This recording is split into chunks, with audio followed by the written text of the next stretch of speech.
we're going to expose the hidden incentives, the overlooked rules, and the quiet changes that are catching even the smartest travelers by surprise. This is your playbook to make sure it never happens to you. First, let's begin with why carry-ons get rejected. So what gives? Did every airline suddenly shrink its baggage allowance overnight? Nope. For most major airlines, the written rules for carry-on sizes haven't changed in years. That standard 22 by 14 by 9 inches is still the go-to for carriers like Delta, American, and United. What has changed, dramatically and deliberately, is the enforcement. The unspoken grace period that travelers have enjoyed for years, it's gone. It's been replaced by rigid, unforgiving scrutiny.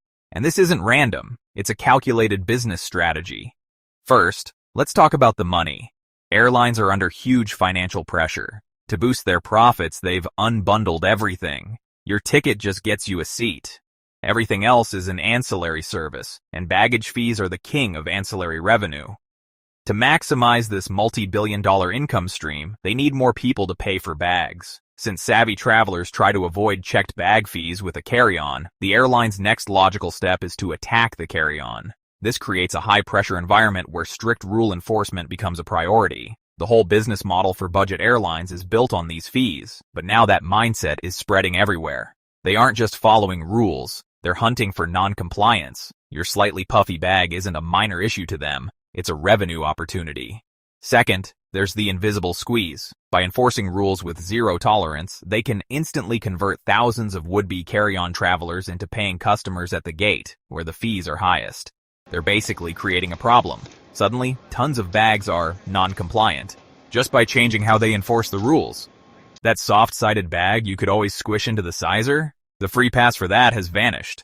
The rule was always there, but now it's being enforced with a vengeance because it's so profitable. Finally, we've got the rise of automated enforcement. The old system of an agent just eyeballing a bag is being replaced with technology that leaves zero room for argument. We're seeing more laser-based automatic sizers at check-in and at the gates. These scanners don't care if your bag is only a quarter inch too wide. If it flashes red, you're paying. This completely removes the human element, which used to be a traveler's best hope. You can't plead your case with a laser beam. Even the classic metal sizers are being used more aggressively. Agents now stand right next to them, forcing almost every passenger with a roller bag to test it. They know a huge percentage of bags, especially when packed full, will fail. It's a guaranteed moneymaker, and it's only getting more common. In 2026, flying with a carry-on is a strategic game you have to play, and it starts with knowing the rules better than they do. Next, let's dive into how to avoid carry-on fees. So how do you beat this new, hostile system? How do you walk up to that gate with total confidence, knowing you won't be the one getting pulled aside for a surprise fee? It's not about buying a tiny new bag, it's all about knowledge. You need to master the 5 pillars of carry-on defense. This is your playbook. Rule number 1. Master the true dimensions. It's not what you think. When you shop for a bag, ignore the carry-on compliant tag. That's just marketing. Grab a tape measure and check it yourself. Pull the handle out. Measure from the floor to the very top. Measure the width, including side handles. Measure the depth. Airlines are using sizers built to the exact 22 by 14 by 9 spec, and if a wheel gets stuck, it fails. This brings us to the soft bag trap. People with backpacks or duffels think they're safe because the bag can be compressed. While that used to work, gate agents are now cracking down. If you have to shove or crush your bag into the sizer, they can, and will, reject it. The rule is that it has to fit easily. Plus, overstuffing a front pocket can add 2 or 3 inches to your bag's depth, leading to an instant fail. Before you leave home, pack your bag completely full and then measure it. That's its true size. And while most U.S. carriers stick to 22 by 14 by 9, you have to know the exceptions. Southwest is a friendly outlier, giving you a generous 24 by 16 by 10 inches. But don't get comfortable with that size if you're flying anyone else. Before we get to the next rule, the one that blindsides American travelers flying overseas, if you're finding this useful and want to stay one step ahead of the airlines, do me a favor and hit that subscribe button. This channel is all about helping you travel smarter, and your support keeps me digging for these secrets. Rule number 2. The weight trap. The secret rule. U.S. travelers, forget overseas. Weight is just as critical as size. Nearly every major international airline has a strict carry-on weight limit, and they absolutely enforce it. You'll see scales at check-in and more portable scales right at the gate. The limits can be shockingly low. Lufthansa's limit is just 8 kilograms, which is only 17.6 pounds. Think about that. A typical empty roller bag can weigh 7 or 8 pounds. Add a laptop, a pair of shoes, and a few toiletries, and you're almost certainly over the limit. The limits are all over the place, which is why you must check the specific airline for every single flight. British Airways is pretty generous at 23 kilograms, about 51 pounds, but others are not. Qantas allows 10 kilograms, 22 pounds. Many Asian and Middle Eastern carriers are around that 7 to 10 kilogram mark. This is the weight trap. Your bag can be perfectly sized, but if they ask you to weigh it and it flashes 11 kilograms, you're forced to check it for a massive fee. Your only defense is a cheap digital luggage scale. It's one of the best travel investments you can make. Weigh your bag before you leave. If you're flying internationally, aim for under 8 kilograms just to be safe. Wear your heaviest clothes, your jacket, your boots, your jeans, on the plane. It feels a little ridiculous, but it can save you over $100. Rule number 3. Decode your ticket, the basic economy. Black hole. On a domestic United flight, for example, a basic economy ticket means you cannot bring a full-sized carry-on.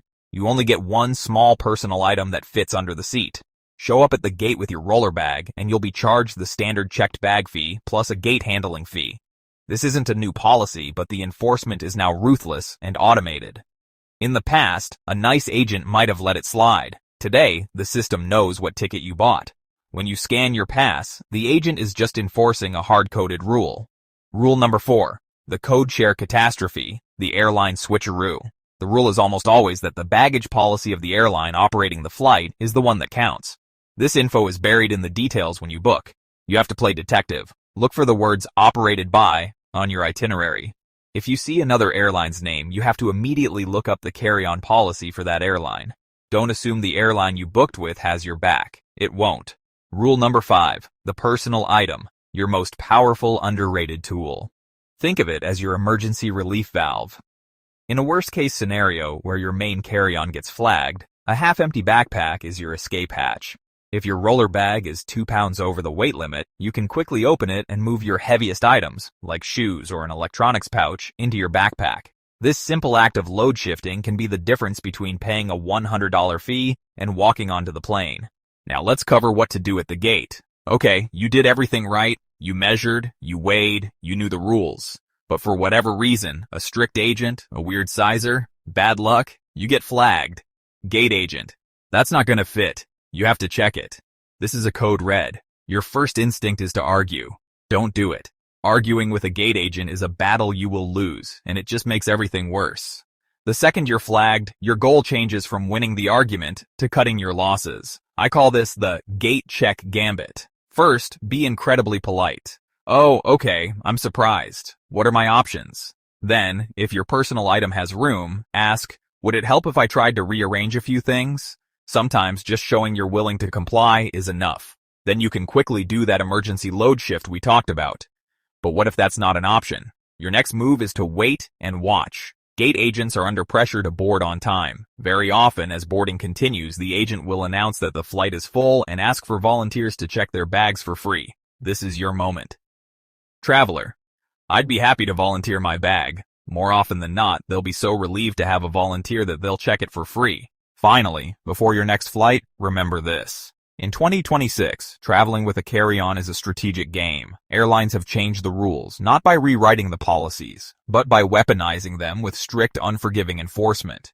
They're betting on you not knowing the weight traps on international flights, the code share catastrophes, or the fine print on your basic economy ticket. But now, you have the playbook. You know it's not just about the size of your bag, but the size of your knowledge. It's about measuring your bag with the wheels and handles. It's about owning a luggage scale and knowing the 8-kilogram rule. It's about decoding your ticket and knowing that basic economy really means no carry-on. And it's about using your personal item as the powerful, fee-saving tool that it is.